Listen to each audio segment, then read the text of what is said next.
તો આજની સવાર આપણે થોડી 15-20 મિનિટ લેટ થઈ હતી, તો પપ્પાએ ચા મૂકી દીધી હતી કારણ કે મમ્મી તો છે નહીં.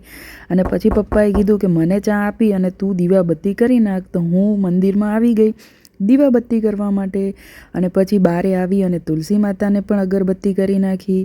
અને પછી આપણે બાથરૂમને એ બધું ધોઈ દીધું. અને એ ધોયા પછી કરી નાખ્યા વાસણ કરીને આપણને બૂમ પડી કે ભાઈ તમારું પાર્સલ આવ્યું છે. તો આપણે પાર્સલ લેવા આવ્યા, તો આ તો હતું ફોક્સટેલનું. મને ફોક્સટેલની વસ્તુઓ બહુ જ ગમે છે. અને એમાં મંગાવ્યું હતું ફેસ વોશ.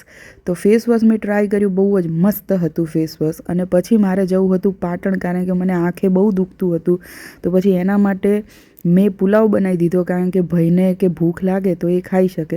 તો સીટી વાગતી હતી ત્યાં સુધી હું તૈયાર થવા માટે ઉપર આવી અને પછી પાટણ જવા માટે હું રેડી થઈ ગઈ. નીચે આવી તો સરસ મજાના ભાત રેડી થઈ ગયા હતા. તો એમાં થોડી કોથમીરની સજાવટ કરી અને હું આવી ગઈ 4 રસ્તા. 4 રસ્તા આવી તો મળી ગઈ હતી મને ઇકો. તો ઇકોમાં બેસી અને પછી હું પાટણ પહોંચી ગઈ. તો હું પાટણ પહોંચી અને પછી દવાખાને જવા માટે મેં રિક્ષા કરી અને જોયું તો મારા ચપ્પલ તૂટી ગયા હતા. મેં એને ફેંકી દીધા, હવે જોતા જ નથી. દવાખાને આવી અને વેઇટ કરવાનો હતો કારણ કે ડૉક્ટર ઓપરેશનમાં ગયેલા હતા. અને વેઇટ કરતાં કરતાં મારી આંખો તો જુઓ અને મારું મોઢું તો જુઓ કેવું સૂજી ગયું છે. અને પછી ચપ્પલ લેવા માટે હું વ્હાઇટ હાઉસ તિરુપતિમાં આવી ગઈ. અને ત્યાં આગળ મેં સરસ મજાના ચપ્પલ લીધા છે, જે હું તમને કાલના વ્લોગમાં જરૂર બતાવીશ.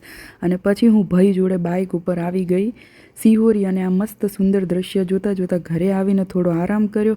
અને પછી મેં દીવાબત્તી કરી અને પપ્પા અને ભાઈ માટે જમવાનું બનાવી એ લોકોએ જમ્યું. એવામાં તો હું સૂઈ ગઈ હતી. તો આપણે મળીએ કાલે. Bye bye. જય માતાજી, જય શ્રી કૃષ્ણ.